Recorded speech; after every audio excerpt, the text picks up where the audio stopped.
Welcome to 5.3, and this is side angle side congruence theorem. If you have two sides of a triangle congruent to the exact same sides of another triangle, then and D includes the angle between them. Okay, so what we're talking about is that angle there between two sides. It has to be between them. It can't be the other angles. Then we call that side angle side, and that makes the two triangles congruent. So I want you to see something here. If we just kind of draw an arrow of how we say it, it goes side, angle, and side again. Side, angle, side. And if we do it wrong, if I went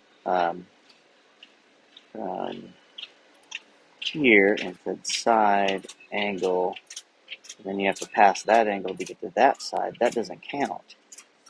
So everything kind of goes with an angle between them, all right, when you're talking. If you say side, angle, angle, side, angle, back to side. So it's side, angle, side, angle, side, angle. All right, all the way back to this original side. That's the order as you're progressing, okay? So what we don't want to do is have an angle that isn't between the two sides that are already marked. All right, so we have this side here and that side. So we can't use these two angles because this side over here is not marked.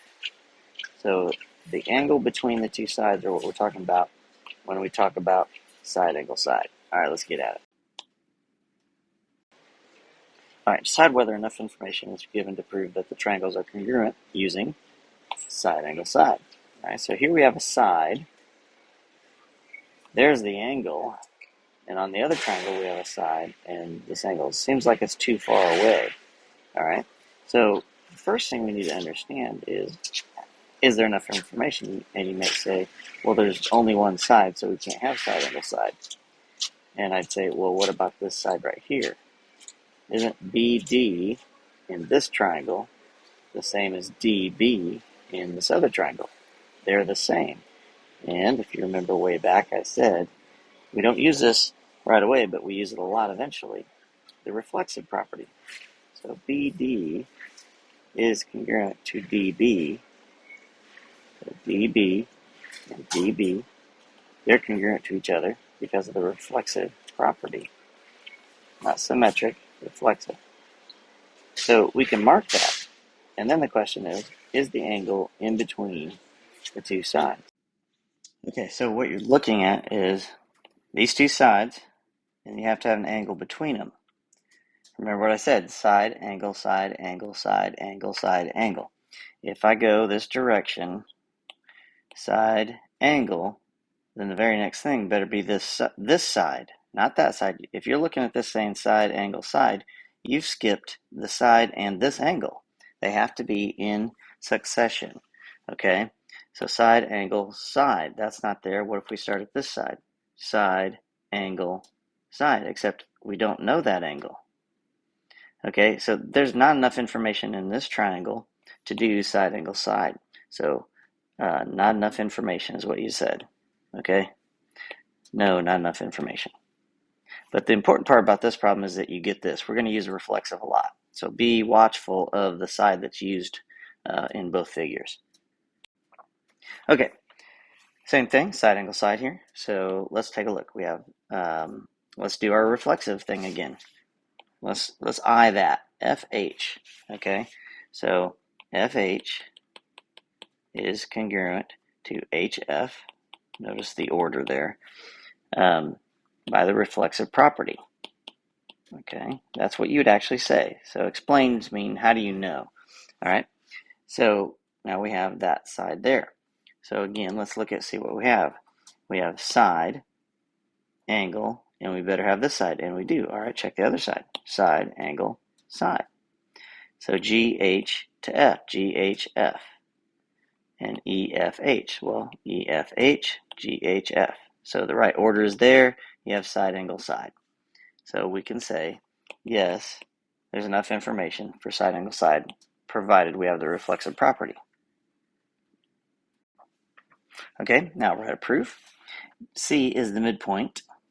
C is the midpoint of AE. So we have it marked here, definition of midpoint. All right, that's given in the picture. And BD. So that makes those congruent to each other, definition of midpoint. So that's already there in the picture. It's given in the picture. So we can say, we don't have to say that you have those two marks. That's all given, okay? So if we, remember, we're supposed to write all the given. So we would write this, and then we could also say in the given that AC is congruent to EC, because it's marked in the picture, that's a given. And you also could say the other, BC is congruent to DC. All right, so if it's marked in the picture but not said here, it's still given. All right. Otherwise, you'd have to say definition of midpoint, which you could. There's nothing wrong with that either. And my guess is in the back of the book, they probably wrote it out. But if it's marked in the picture, it's a given. All right. So now the next thing is, how do we know that the two triangles are congruent? Well, what is this angle to this angle? Those two angles right there, that must be, they have to be the same because of y. So angle ACB. Now watch the order here. We went ACB, so now we're going to go AC and back to B. We're going to go ECD. ECD. So angle ECD. The order is important, and they're congruent because of vertical angles. Okay, and if that's the case, then you have triangle ABC is congruent to triangle EDC, side angle side congruence theorem. All right. Okay, so let's give a little bit more room here so we can write a little bit bigger. Let's go ahead and mark everything. PQ bisects the angle SPT, and it's marked. Okay, these two angles right here, that's the definition of angle bisector, which that's what this says. This is the angle bisector. So since the picture is marked, we don't have to say that those two angles are congruent. If they weren't marked, we'd have to say that SPQ is congruent to TPQ because of the definition of angle bisector. But since it's marked, we don't have to say it. Now, SP and TP are congruent. It's marked and it's said. All right, so we have all those givens there. All right, and just to cover our bases, we'll say angle SPQ is congruent to angle TPQ, definition of angle bisector. There's nothing wrong with being extra on your proofs. As long as what you said is true, there's nothing wrong with saying things that isn't necessary. Just make sure it's said properly. Okay, so we have all those givens there. And now we have, what did I tell you to watch for? I told you to watch for the reflexive property. Okay, so let's go ahead and do the reflexive property. And PQ and PQ. All right, so they're in the same order this time. PQ in one triangle is congruent to itself in the other triangle. Reflexive property. All right, so we can mark that. So now we have triangle SPQ is congruent to triangle TPQ, side, angle, side. Side, angle, side. Notice the angles between the two sides. All right, use the given information to name two triangles that are congruent. Now it says ABCD is a square. All right, so if I write it like a proof, you don't have to. It says explain, but we'll do it as a proof. All right, so ABCD is a square. So we have a square. Oops. I need to start doing this a little bit nicer and neater. All right, that's given. Well, what do we know about a square? Well, the other thing we can do is say that BD is congruent to itself. All right, so BD is congruent to DB. That would be reflexive. Okay, so we can be the first to mark that one. And what else do we know about a square? It's not marked, so we can't just say given. Well, I know that you have that side, AB, is congruent to DC, definition of a square, and AD, oops, these are doubles, and AD, all the sides are congruent. So you could have said that, definition of a square. So we can say the same thing here. We just use it as one thing. AB is congruent to DC, that's congruent to BC, that's congruent to AD. So you could do it all in one line. So that's the definition of a square. All sides are congruent. And not only that, angle BAD is congruent to, or I should say, let's back up a little bit here. Let's say angle BAD and angle BCD are right angles. Again, definition of a square. All right angles in a square, and therefore angle BAD is congruent to angle BCD. Right angles congruence theorem. All right angles are congruent. That's what right angles congruence theorem is. Okay, and then therefore, so we have this, therefore triangle BAD is congruent to triangle BCD, side, angle, side. Side, angle, side. All right, we didn't even need the reflexive property. All right, is explain that the two triangles are congruent. Okay, so first of all, in a triangle, you have these radii. All radii in a triangle are congruent, so that's a definition of a circle. All radii are congruent, and all points on the circle are equidistant from the center. That's the definition of a radius. All right, so we're going to have to say that so that we can mark this like that. And therefore, you can see right there you have side, angle, side. So let's go ahead and kind of explain it as a two-column proof. It just seems to be easier. We have our given. It says it's a circle. R is the center.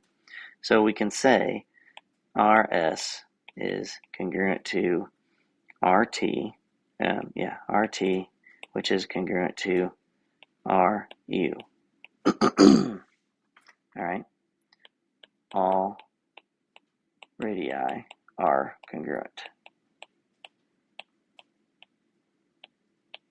Or just definition of a circle, it's fine. Okay, and they have the given part there that angle SRT is congruent to angle TRU.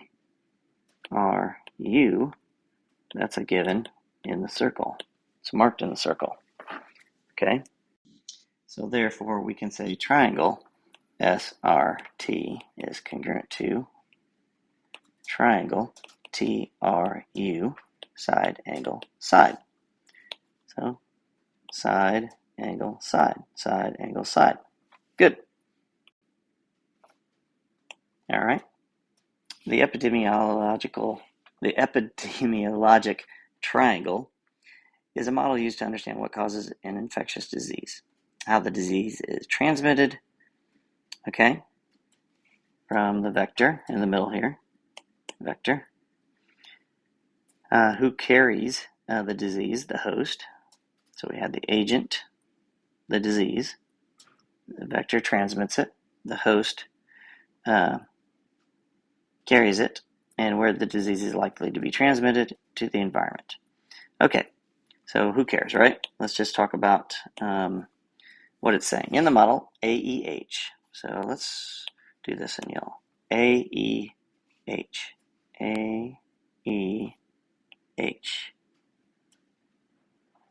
Says it's an equilateral triangle. That means all sides and all angles are congruent. Now, that's just one triangle, but that's necessary to know, okay? Equilateral. So stop right there. I'm just going to start adding stuff to this given here. What do we have? We have equilateral triangle. I'm sorry, let's do triangle AEH is equilateral.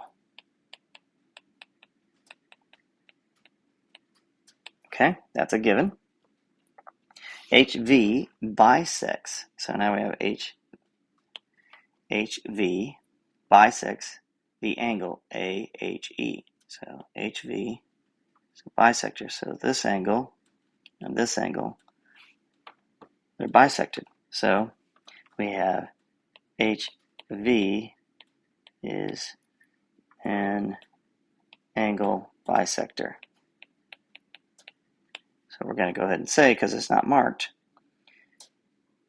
angle AHV is congruent to angle EHV, definition of angle bisector. I don't know if we need this yet. I'm just marking it because it's not marked in the picture. Okay? And we didn't say the other parts here because these weren't marked. These aren't marked. So I'm going to go ahead and say AH is congruent to EH, and that's congruent to AE, definition of equilateral triangle. Okay? Now I could say the angles as well, but I think we're going to be changing all of that. Okay, so we have the bisector, we have the equilateral triangle. Now it says use side angle side congruence theorem to prove that AHV, so that'd be the small triangle on this side, AHV, okay, is congruent to EHV,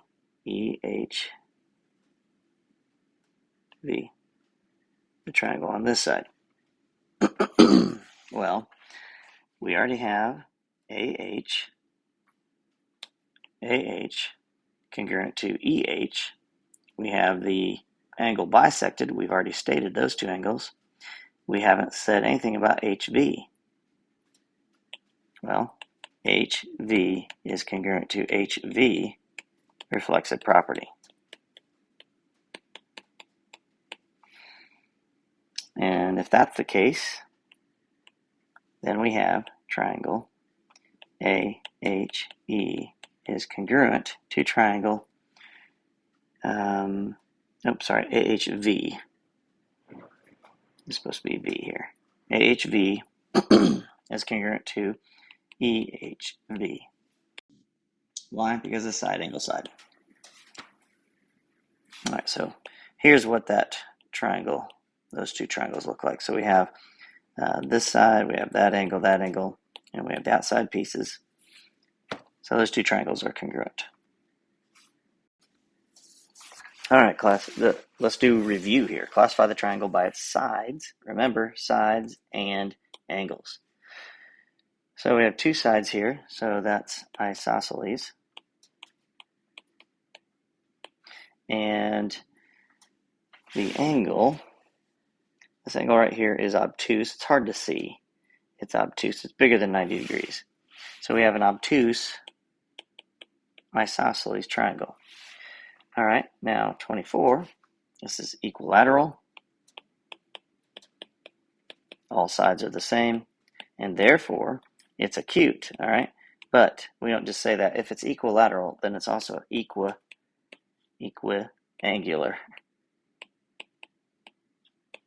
All right?